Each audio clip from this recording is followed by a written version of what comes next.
So in this series we'll learn about the important tags and elements of DHTML.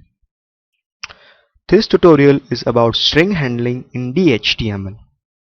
In this tutorial we will learn how to measure the length of a string and use some of the string handling functions in DHTML using JavaScript.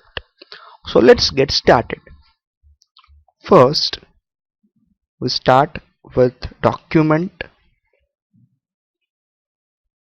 HTML. Then inside script we are specifying JavaScript as a scripting language. So first we'll display the length of a particular string to the user.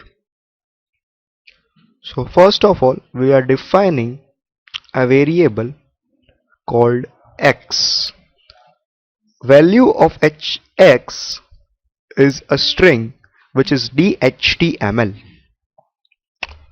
DHTML has a method of string.length which returns the length of a particular string. So variable length is equal to x dot length. Then we are writing it down onto the document using document.write method.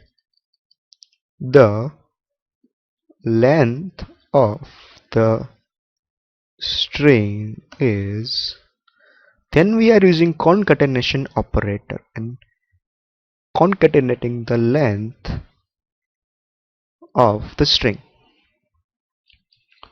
Then again we are using document.write to provide a line break.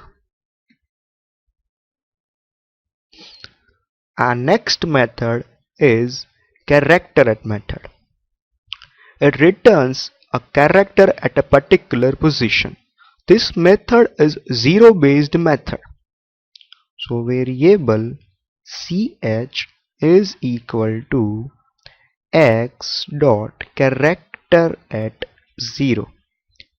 So it will return the character at 0th position. In this case it should return D.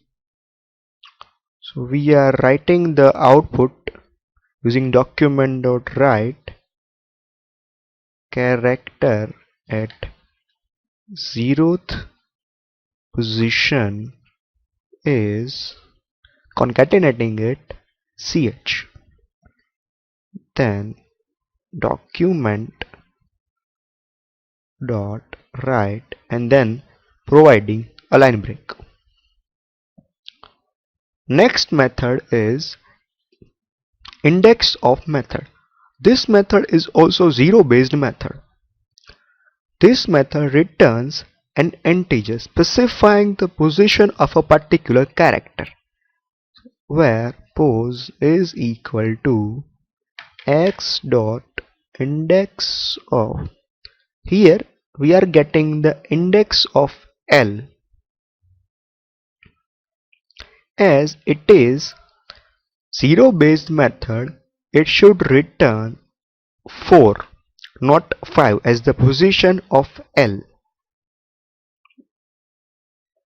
Then outputting it, the position of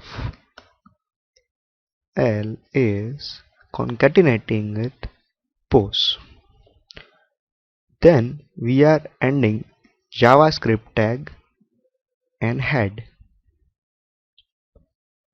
Inside the body we are writing some basic stuff like this is first tutorial of DHTML.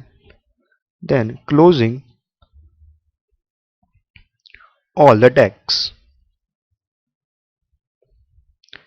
You should not forget to save the file at the end. Now preview this file into a web browser. Here. So this is the output. The length of string is 5. Character at 0th position at D. The position of L is for as expected. So this was the basic tutorial in the DHTML string handling. Thank you.